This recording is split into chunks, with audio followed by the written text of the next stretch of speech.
Hi hello నమస్తే. నేను కృష్ణాంజనేయులు.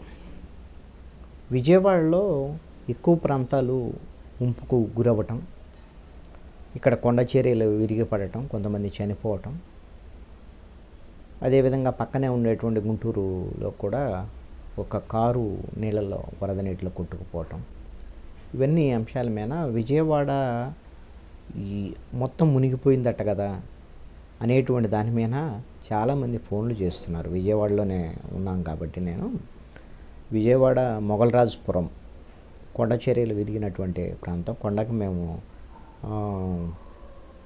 బహుశా మేము పడవరం వైపు ఉన్నాం, అవి తూర్పు వైపున ఉండేటువంటి కొండ చర్యలు విరిగిపోయినటువంటి ప్రాంతం. అక్కడ కొంతమంది చనిపోయినటువంటి పరిస్థితి కూడా ఉంది. మొగల్రాజుపురము జంసిటీ సెంటర్ అంటే ఒక పావు గంట గట్టి వర్షం ఆగకుండా కొండపోత వర్షం పడితే దాదాపుగా మోకాళ్ళ పైన నీళ్ళు వచ్చేస్తాయి. 5వ నెంబర్ రూట్ అంతా కూడా అంతే ఉంటుంది. అందుకని ఎక్కువ లోతట్టు ప్రాంతాలు, శివారు ప్రాంతాలు ఇవన్నీ కూడా ముంపుకు గురి అయినటువంటి పరిస్థితులు. నేను చాలామందితో మాట్లాడాను. అయితే ఇప్పుడు ఈరోజైతే ఆందోళన చెందాల్సినటువంటి అవసరం అయితే ఈ రోజున లేదు. ఎందుకు అని అంటే ఈరోజు వర్షం తగ్గింది, తీవ్రమైనటువంటి వర్షం పడట్లేదు, కొంత తెరపి ఇచ్చింది. మధ్య మధ్యలో తుప్పర్ల లాంటి వర్షం మాత్రమే పడుతుంది. ఇంతకు ముందు 2 రోజుల పాటు తీవ్రమైనటువంటి వర్షం కురిసింది. దానివల్ల ఒక్క రోజు అయితే 31వ తేదీ నిన్న 31వ తేదీ ఉదయము 174.20 మిల్లీమీటర్లు వర్షం పడింది విజయవాడలో. సాయంత్రం 4 గంటల వరకు 121.8 మిల్లీమీటర్ల వర్షం నమోదైనటువంటి పరిస్థితి ఉంది. విజయవాడ రూరల్ అయితే 167.8 మిల్లీమీటర్లు 31వ తేదీ సాయంత్రానికి, ఉదయానికి. సాయంత్రానికి 133.4 మిల్లీమీటర్ల వర్షపాతం. చాలామంది చెప్తున్నటువంటి అంశం ఏంటంటే ఇక్కడ 30 ఏళ్ల క్రితం ఇంత వర్షము అంటే కంటిన్యూస్గా తీవ్రమైనటువంటి వాన కంటిన్యూస్గా పడటం, దీనివల్ల ఎక్కువ ప్రాంతాలు జలమయమయ్యాయి. అదేవిధంగా కొండ ప్రాంతాల్లో ఆ కొండ నానటము, అదేవిధంగా కొండ చర్యలు విరిగిపడటము, అదేవిధంగా కొండ కింద ఉండేటువంటి ప్రాంతాలకు మట్టి కూడా కొట్టుకొచ్చింది. అంటే అది మట్టి అనే పెద్ద ప్రవాహంలాగా కాదు, కానీ నీళ్ళల్లో ఇప్పుడు ఆ నీళ్లు అయిపోయిన తర్వాత రోడ్ల మీద చూస్తే మట్టి ఉంటుంది, ఎర్రమట్టి, అది కొండల మీద మట్టి అన్నమాట. ఇంత తీవ్రంగా చాలా ప్రాంతాలు దాదాపుగా విజయవాడకు సంబంధించినటువంటి దాంట్లో మధురా నగరు వంతెన, కృష్ణలంక అండర్గ్రౌండు వంతెనల దగ్గర 6 అడుగుల వరకు దాదాపుగా నిన్న సమయంలో నీళ్లు నిలిచిపోయాయి. అదేవిధంగా ఏలూరు రోడ్డు, రామర్పాడు జంక్షను, జాతీయ రహదారి దాదాపుగా అక్కడ నీళ్లు రాకపోకలు ముంచెత్తడంతో రాకపోకలు మొత్తం కూడా అంతరాయం ఏర్పడినాయి. ఆటో నగర్ నుంచి బెంచ్ సర్కిల్ వరకు కూడా నీళ్లు నిలిచిపోయాయి పూర్తిగా.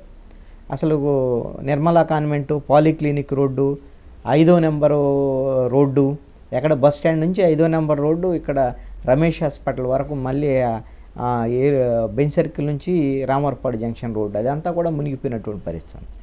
ఏలూరు రోడ్డు, భవానీపురము, విద్యాధరపురం, సత్యనారాయణపురం, ఈ ప్రాంతాలన్నీ కూడా దాదాపుగా విజయవాడకు సంబంధించి 69 చదరపు కిలోమీటర్ల విస్తీర్ణంలో ఉన్నటువంటి శివారు ప్రాంతాలన్నీ కూడా దాదాపుగా జలమయమయ్యాయి, లోతట్టు ప్రాంతాలు. ఈ కొన్ని చోట్ల కొండ చర్యలు విరిగిపట్టడం అనేటువంటిది, ఇది 29 సెంటీమీటర్ల వర్షపాతం నమోదవటం అనేటువంటిది బహుశా నగరంలో ఇదే మొదటిసారి అనుకుంటే 30 ఏళ్ల తర్వాత. అయితే ఎందుకు ఇంత ముంపు ఏర్పడింది? ఇప్పుడు సింగ్ నగర్ కానివ్వండి, లేకపోతే వైఎస్ఆర్ కాలనీ అనండి, చుట్టుపక్కల వన్ టౌన్ కూడా దాదాపుగా మునిగిపోయినటువంటి పరిస్థితి ఉంది, ఎక్కువ లోతట్టు ప్రాంతాలన్నీ కూడా. ఎందుకు ఇలాంటి పరిస్థితి వచ్చింది అంటే ఈ నగరానికి ఈ వరద నీరు వచ్చేదాన్ని మళ్లించేటువంటి వ్యవస్థ అనేటువంటిది లేకపోవటం అనేటువంటిది ఇంత పెద్ద దీనికి కారణం. ఇంతకుముందు వెంకయ్యనాయుడు కేంద్ర మంత్రిగా ఉన్నప్పుడు, అంటే 2009 నుంచి 14 వరకు ప్రభుత్వం అది. వెంకయ్యనాయుడు 2014 నుంచి 19 మధ్యలో ఆయన వెంకయ్యనాయుడు మొత్తం కాలం లేరు కానీ మొదటి బహుశా 2 ఏళ్ళు ఉన్నట్టున్నారు. ఆయన కేంద్ర మంత్రిగా ఉన్నప్పుడు విజయవాడ స్ట్రోమ్ వాటర్ డ్రైనేజీకి 461 కోట్ల రూపాయలు కేటాయించినటువంటి పరిస్థితి. వాటిల్లో 160 కోట్ల రూపాయల పనులు కొంత జరిగాయి. అయితే 2019 నుంచి 24 వరకు దీనికి సంబంధించినటువంటి పనులు ఆగిపోవటం, ఇవన్నీ కూడా కొంత ఇబ్బందికరమైనటువంటి పరిస్థితి ఉంది. దీనివల్ల ఎక్కువ ముంపు ఏర్పడింది అనండి. ఇది గిన పూర్తి అయితే కొంత ఈ ముంపు సంబంధించినటువంటి వాటర్ బయటికి వెళ్ళేదానికి అవకాశాలు ఉండొచ్చు. అదేవిధంగా మొన్న వైఎస్ఆర్ కాంగ్రెస్ పార్టీ ప్రభుత్వ హయాంలో స్ట్రెంచ్ నిర్మాణం కృష్ణా నదికి ఎడం పక్కన బ్యారేజీ నుంచి నీళ్లు దిగిన తర్వాత ఎడం పక్కన కృష్ణలంక దాదాపుగా సగం మునిగిపోయే పరిస్థితి ఉండేది అంతకుముందు. అక్కడ స్ట్రెంచ్ నిర్మాణం జరిగింది. ఆ స్ట్రెంచ్ నిర్మాణాన్ని పూర్తి చేశారు. అది సక్సెస్ఫుల్గా జరిగింది. ఇప్పుడు అక్కడైతే బ్యారేజీ నుంచి వదిలిన చోట ముంపు అనేటువంటి తక్కువే ఉంది విజయవాడలో. కొంత లంక గ్రామాలు ఈ రోజున మునిగిపోయేదానికి అవకాశాలు ఉండొచ్చు. నిన్న మొన్న ఇప్పుడు బ్యారేజీ వాటర్ వదిలేరు పూర్తిగా. ఇప్పుడు ముంపు సంబంధించినటువంటి కృష్ణా జిల్లాలో లంక గ్రామాలు, సముద్రం వరకు వెళ్ళేటువంటి లంక గ్రామాలు కొంత ముంపుకు గురయ్యేటువంటి అవకాశాలు ఉండొచ్చు. మొత్తం కృష్ణా గుంటూరు జిల్లాల్లో ఒక 10 మంది చనిపోయారు. ఈ 10 మందిలో వాళ్ళు ప్రధానంగా విజయవాడలో కొండ చర్యలు ఇరిగిపట్టడం వల్ల 6 చనిపోతే, గుంటూరు జిల్లాలో కారు కొట్టుకుపోవడం వల్ల 3 చనిపోయారు. ఇంకొక దాంట్లో ఒక మహిళ మృతి చెందినటువంటి పరిస్థితి. దాదాపుగా జాతీయ రహదారులు కూడా నీటిమయమయ్యాయి. హైదరాబాద్ నుంచి వచ్చేటువంటి జాతీయ రహదారి డైవర్ట్ చేసినటువంటి పరిస్థితి. హైదరాబాద్ నుంచి మిర్యాలగూడ మీదుగా దాచేపల్లి పిడుగురాళ్ళ మీద నుంచి ఆ రూట్ని మార్చారు. ఇక్కడ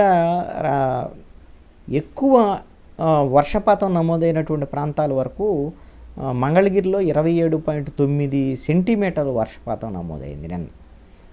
ఈ రాష్ట్రం అంతా కూడా దాదాపు కుండపోత వర్షం పడింది. ఎస్ఆర్ఎం విశ్వవిద్యాలయం గుంటూరు ఇక్కడ 27.9 సెంటీమీటర్లు. అదేవిధంగా ఐనవోలు రాజధాని పరిధిలో 22.4, ఎన్టీఆర్ జిల్లా చంద్రాల 22.1 సెంటీమీటర్లు, తెనాలి గుంటూరు జిల్లా తెనాలి 17.9 సెంటీమీటర్లు, నూజివీడు 15 సెంటీమీటర్లు, నందలూరు ఎన్టీఆర్ జిల్లాలో 14.9 సెంటీమీటర్లు, తుళ్ళూరు రాజధాని ప్రాంతంలో 14.4 సెంటీమీటర్లు, పొన్నూరులో 13.1 సెంటీమీటర్లు, ఎన్టీఆర్ జిల్లా నందిగామలో 12.9 సెంటీమీటర్లు నమోదైనటువంటి పరిస్థితి ఉంది. ఇవన్నీ ఏమిటి అని అంటే చనిపోయినటువంటి కుటుంబాలకి ఒక్కొక్క కుటుంబానికి చనిపోయినటువంటి 5 లక్షల పరిహారం ఇవ్వాలి అనేటువంటి రాష్ట్ర ప్రభుత్వం నిర్ణయించింది. అదేవిధంగా రాష్ట్ర వ్యాప్తంగా జిల్లాల్లో జరిగినటువంటి నష్టానికి సంబంధించి బహుశా 3 కోట్ల రూపాయలు మొత్తము దీనికి సంబంధించినటువంటి పునరావాస కార్యక్రమాలకి ఇప్పటికే రాష్ట్ర ప్రభుత్వం ప్రకటించినటువంటి పరిస్థితి అయితే ఉంది. విజయవాడలో అయితే ప్రస్తుతం పరిస్థితి దాదాపుగా వర్షం తగ్గింది, పెద్ద ప్రమాదకరమైనటువంటి పరిస్థితి ఉండకపోవచ్చు.